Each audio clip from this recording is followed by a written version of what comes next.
Es posible que alguien asista fielmente a la iglesia, participe en todas las actividades religiosas, ofrende generosamente de su bolsillo, pero no de su corazón, e incluso lidere ministerios o predique y aún enseñe Biblia, y aún así tome el nombre de Dios en vano. Podríamos estar, sin darnos cuenta, usando el nombre santo de Dios para autojustificarnos, para construir una fachada religiosa que oculta una vida privada inconsecuente. ¿Reflejan nuestras obras una nueva naturaleza en Cristo o simplemente son una forma religiosa de autojustificación? ¿Es Dios solo una parte de nuestra vida o es nuestra vida? Estas preguntas no solo nos confrontan, sino que también revelan la lucha constante entre un cristianismo auténtico y una religiosidad vacía. Acompáñenme a examinar este tema desde una perspectiva bíblica, doctrinal y teológica, para descubrir cómo evitar el pecado de tomar el nombre de Dios en vano y vivir una fe genuina y transformadora. Sean todos bienvenidos a En Cristo, con su amigo y hermano Mario Cortés. ¿Qué significa tomar el nombre de Dios en vano? Cuando pensamos en el mandamiento, no tomarás el nombre de Jehová tu Dios en vano, Éxodo 27, es común limitar su interpretación al mal uso verbal del nombre de Dios, como usarlo en expresiones frívolas o juramentos falsos. Sin embargo, su significado es mucho más profundo y trasciende lo meramente lingüístico. Este mandamiento apunta a la santidad y reverencia debidas al carácter de Dios, lo cual implica una correspondencia entre nuestras palabras, nuestras obras y la condición de nuestro corazón. ¿Cuál es el significado hebreo y contexto teológico? En el hebreo original, la palabra traducida como vano es sab, que implica falsedad, inutilidad o vacío. Tomar el nombre de Dios en vano no se refiere únicamente a pronunciarlo de manera irrespetuosa, sino a llevar su nombre, es decir, representarlo, de una manera que contradiga su santidad y verdad. En la cultura hebrea, el nombre representaba la esencia y el carácter de la persona. Por lo tanto, llevar el nombre de Dios en vano es vivir de una manera que no corresponde con su naturaleza y santidad. Cuando un creyente profesa seguir a Cristo, lleva el nombre de Dios ante el mundo, 2 Corintios 5:20. Esto significa que nuestras vidas son un reflejo de quién Él es. Entonces, tomar su nombre en vano ocurre cuando nuestras acciones, actitudes y palabras deshonran su carácter. Jesús confrontó directamente esta incongruencia en los fariseos, llamándolos sepulcros blanqueados, Mateo 23, 27 y 28, exponiendo su religiosidad externa y su corrupción interna. Este mandamiento no solo denuncia el mal uso verbal del nombre de Dios, sino también la hipocresía religiosa. Es posible asistir fielmente a la iglesia, participar en actividades ministeriales, incluso liderar, y aún así tomar el nombre de Dios en vano si hay una incongruencia entre la profesión de fe pública y la vida privada. Isaías denunció esto cuando dijo, «Este pueblo se acerca a mí con su boca, y con sus labios me honra, pero su corazón está lejos de mí», Isaías 29, 13. Jesús citó este mismo pasaje en Mateo 15 versículos 8 y 9 para confrontar la adoración vacía de los líderes religiosos de su tiempo. Una de las formas más sutiles de tomar el nombre de Dios en vano es usarlo para justificar una imagen religiosa que no corresponde a una transformación interna.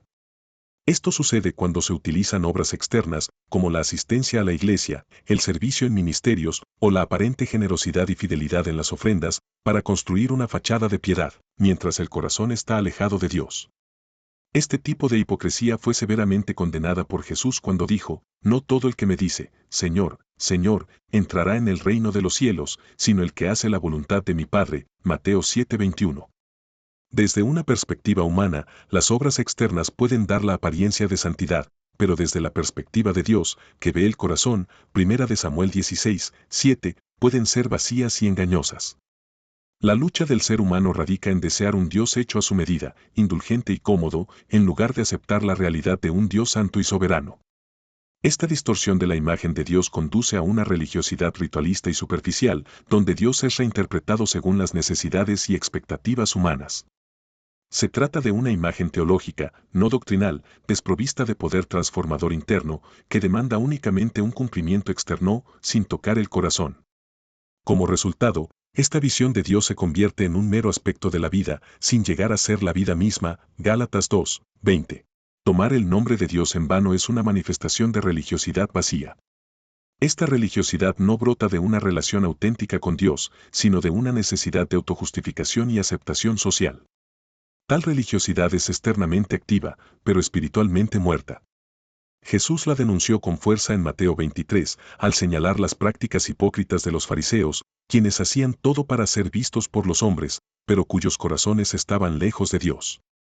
En conclusión, tomar el nombre de Dios en vano es mucho más que una expresión irreverente. Es una contradicción de vida, una incongruencia entre lo que se profesa y lo que realmente se vive. Es utilizar el nombre de Dios para validar una fachada religiosa mientras el corazón permanece sin transformación. Este pecado tiene profundas implicaciones eternas en nuestra relación con Dios y en nuestro testimonio ante el mundo. Por lo tanto, debemos examinar sinceramente si nuestras obras reflejan una naturaleza transformada en Cristo o simplemente son una forma de autojustificación religiosa. ¿Por qué sucede esto? ¿Por qué alguien que profesa fe en Cristo y participa activamente en la vida de la Iglesia puede, sin embargo, tomar el nombre de Dios en vano a través de una vida privada inconsecuente? Esta discrepancia revela una crisis espiritual que va más allá de la simple hipocresía. Se trata de un problema de entendimiento doctrinal y teológico, de la condición del corazón y de la lucha constante entre la carne y el espíritu. Falta de conocimiento exacto de la santidad de Dios. Uno de los factores principales es una deficiente comprensión de la santidad de Dios. La Escritura enfatiza de manera superlativa y absoluta que Dios es santo, santo, santo, Isaías 6:3, Apocalipsis 4:8, señalando su pureza absoluta y su separación total del pecado. Sin embargo, muchos creyentes hoy en día han perdido el sentido real de la naturaleza de Dios, de reverencia y temor ante la santidad de Dios. En gran medida, esto se debe a la predicación superficial, religiosa y antropocéntrica que presenta un Dios indulgente que minimiza el pecado y exalta el amor a expensas de la justicia. Esta imagen distorsionada de Dios conduce a una relación utilitaria, donde Dios es visto como un medio para obtener bendiciones, en lugar de un Dios santo digno de adoración y obediencia total. El profeta Oseas advirtió, mi pueblo fue destruido porque le faltó conocimiento, Oseas 4:6. La ignorancia doctrinal respecto a la santidad de Dios conduce a una vida religiosa vacía y carente de poder transformador. Si no comprendemos que Dios es absolutamente santo, no sentiremos la necesidad de vivir en santidad, no por imposición teológica, sino como una respuesta de vida a una nueva naturaleza en Cristo. Quien no entiende esto en su mente y corazón convierte sus obras en rituales vacíos, en lugar de frutos de una relación genuina con Cristo, un Dios hecho a nuestra medida. Otra razón crucial es que muchas personas han creado un Dios a su medida, un ídolo cómodo que no confronta sus pecados ni exige santidad. Este Dios se adapta a sus deseos y prioridades, permitiéndoles vivir una doble vida sin culpa. Esta es la esencia de la idolatría moderna, un Dios creado a imagen del hombre. Este problema no es nuevo. En Éxodo 32, cuando Moisés subió al monte Sinaí, el pueblo de Israel fabricó un becerro de oro y dijo, Israel, estos son tus dioses que te sacaron de la tierra de Egipto, Éxodo 32, 4. Ellos no negaron la liberación divina, simplemente redefinieron a Dios a su conveniencia. Hoy, muchas personas hacen lo mismo al concebir a un Dios que no exige rendición total, sino solo una apariencia de piedad. Donde no hay transformación interna sino solo comprensión social o ideológica y un cumplimiento religioso externo. Esto explica por qué pueden asistir fielmente a la iglesia y participar en actividades religiosas, pero vivir una vida privada inconsecuente. Sirven a un Dios que no es el Dios santo y verdadero de la Biblia, sino una proyección de sus propios deseos y justificaciones. La religión sin relación es el peligro de la religiosidad vacía. Esta incongruencia ocurre cuando la fe se convierte en una religión sin relación. Es decir, cuando las prácticas religiosas, asistencia a la iglesia, ofrendas, servicio ministerial, se realizan mecánicamente, sin una relación personal y transformadora con Dios. Este tipo de religiosidad fue severamente condenado por Jesús cuando confrontó a los fariseos. Este pueblo me honra con sus labios, pero su corazón está lejos de mí. Mateo 15:8. En Mateo 7, 22 y 23, Jesús advirtió que muchos dirán en aquel día, Señor, Señor, ¿no profetizamos en tu nombre, y en tu nombre echamos fuera demonios, y en tu nombre hicimos muchos milagros? Pero él responderá, Nunca os conocí, apartaos de mí, hacedores de maldad. Aquí, Jesús enfatiza que las obras externas no son prueba de una fe genuina si no hay una relación íntima con Él. La palabra conocí en griego, ginosko, implica una relación íntima y personal.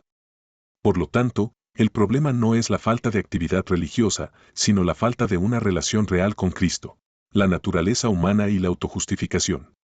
La lucha humana por la autojustificación también contribuye a este problema. Desde la caída en Génesis 3, el ser humano ha tratado de cubrir su pecado con hojas de higuera, Génesis 3:7, es decir, con sus propias obras. La naturaleza humana caída tiende a buscar aprobación y justificación a través de logros religiosos externos, en lugar de depender de la justicia imputada de Cristo, Romanos 4:5. Esta es una de las razones por las que las obras religiosas pueden ser engañosas. Pueden dar la apariencia de santidad, cuando en realidad son un medio de autojustificación.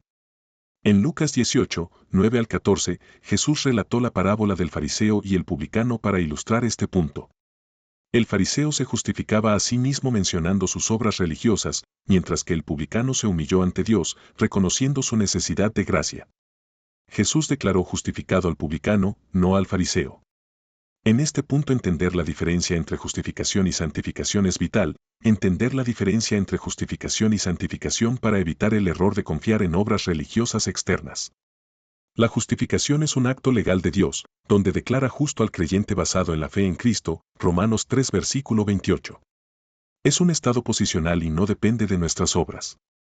La santificación, en cambio, es un proceso continuo de transformación en la imagen de Cristo, capacitado por el Espíritu Santo, segunda a los Corintios 3 versículos 18.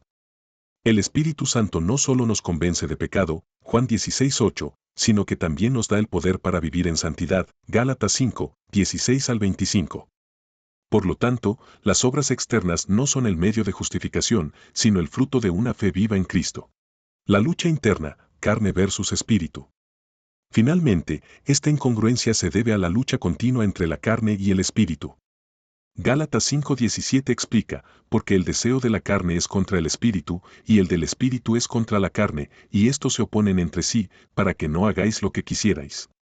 Esta batalla interna explica por qué es posible profesar fe que es diferente a vivir en fe en Cristo y participar en actividades religiosas, pero vivir una vida privada inconsecuente. Profesar fe significa declarar con palabras la creencia en algo. En el contexto cristiano, esto puede implicar expresar verbalmente una creencia en Jesucristo como Salvador y seguir los principios del cristianismo. Esta declaración de fe puede ser sincera y genuina, pero no siempre se traduce en acciones concretas. Vivir en fe en Cristo va un paso más allá. Implica no solo declarar una creencia, sino también incorporar esa fe en cada aspecto de la vida diaria. Esto significa dejar que los principios y enseñanzas de Cristo guíen las acciones, decisiones y comportamiento. Vivir en fe en Cristo se refleja en la práctica del carácter de Cristo en nuestra vida. Diferencias clave. Declaración versus acción. Profesar fe es una declaración de creencia, mientras que vivir en fe en Cristo implica acciones concretas que reflejan esa creencia. Interiorización. Profesar fe puede ser una expresión exterior, mientras que vivir en fe en Cristo es una interiorización de los principios cristianos que influyen en la conducta y las decisiones. Consistencia. Vivir en fe en Cristo requiere consistencia y perseverancia, ya que implica aplicar la fe en todas las áreas de la vida, no solo en ocasiones específicas. Vivir en fe en Cristo implica consistencia y perseverancia, pero estas no son producto de un esfuerzo personal aislado, ni de un intento de alcanzar la perfección humana, sino de una respuesta constante a la transformación que ya ha tenido lugar en nosotros por medio de Cristo. La fe, tal como la describe Hebreos 11:1, no es una apuesta incierta, sino una certeza firme, la certeza de lo que se espera, la convicción de lo que no se ve. Esto deja claro que la fe no es un albur, ni una expectativa vacía, sino un fundamento sólido sobre el cual vivimos. La consistencia en la fe implica ser coherentes con esa certeza. No se trata de hacer esfuerzos aislados para agradar a los demás o cumplir expectativas externas, sino de vivir en congruencia con una realidad interna: hemos sido transformados por Cristo. La fe es una identidad que define cada aspecto de nuestra vida, y es esa identidad la que nos lleva a reflejar de manera natural la obra que Dios ha realizado en nosotros. Ser constante en la fe no es cuestión de esfuerzo independiente, sino de ser consecuentes con la nueva naturaleza que hemos recibido en Cristo. La perseverancia, lejos de ser un esfuerzo agotador, es un resultado de un proceso continuo de crecimiento en la fe y el entendimiento de nuestra relación con Él. No es el esfuerzo humano aislado lo que nos hace perseverantes, sino la fuerza que proviene de Cristo, quien nos capacita para seguir adelante. Vivir consistentemente en la fe es vivir una vida integrada, sin contradicciones entre lo que creemos y lo que hacemos. Esto no significa ser perfectos, pero sí auténticos. La clave es depender completamente de Cristo y permitir que su verdad guíe cada paso de nuestra vida diaria. Es en Él donde encontramos la fuerza para ser coherentes y en su poder donde radica nuestra perseverancia. Ejemplos prácticos entonces entre profesar fe y vivir fe sería: Profesar fe, asistir a la iglesia y declarar creencias durante los servicios religiosos sin compromiso de transformación interna. Vivir en fe en Cristo, hay una consistencia entre la asistencia a la iglesia y la vivencia cotidiana en todo tiempo, lugar y circunstancia. Hay transformación interna que se evidencia en acciones tangibles y permanentes. La verdadera esencia del cristianismo no se encuentra solo en las palabras, sino en la transformación que éstas provocan en la vida cotidiana del creyente. Sin una rendición total al señorío de Cristo y una dependencia continua del Espíritu Santo, Gálatas 5:16, la carne dominará, llevando a una vida de religiosidad externa sin transformación interna. Por eso Pablo declaró, con Cristo estoy juntamente crucificado, y ya no vivo yo, mas vive Cristo en mí, Gálatas 2:20, y en Filipenses 1:21 para mí el vivir es Cristo. Estos versículos muestran que la solución no es más actividad religiosa, sino una crucifixión diaria del yo y una vida guiada por el Espíritu. Tomar el nombre de Dios en vano no solo es usar su nombre sin reverencia, es representarlo sin congruencia. La religión externa sin transformación interna es hipocresía, es un autoengaño. La santidad de Dios demanda una vida íntegra, en público y en privado. Dios no busca perfección desde la perspectiva humana, sino una auténtica desde la obra de la cruz en Cristo. Nos llama a rendirnos completamente a Él, a vivir una fe real que transforme no solo nuestras palabras, sino nuestras vidas. ¿Estás tomando el nombre de Dios en vano? ¿Reflejan tus obras una nueva naturaleza en Cristo, o son intentos de autojustificación para acallar tu conciencia o crear una imagen para los demás? ¿Es Dios una parte de tu vida o la vida misma? ¿Estás viviendo una doble vida? Segunda de Corintios 13:5 dice, examinaos a vosotros mismos si estáis en la fe, probaos a vosotros mismos. ¿O no os conocéis a vosotros mismos, que Jesucristo está en vosotros, a menos que estéis reprobados? Reflexionemos y rindamos todo a Cristo, viviendo una fe consecuente que verdaderamente lo honre. Si este mensaje te edificó, no olvides compartirlo, dejar tus comentarios, suscribirte al canal, activar la campanita y dar un me gusta para fortalecer la comunidad, donde todos juntos crecemos en el conocimiento de Cristo Jesús y que estos contenidos lleguen a más personas. Nos vemos en el próximo video. Bendiciones.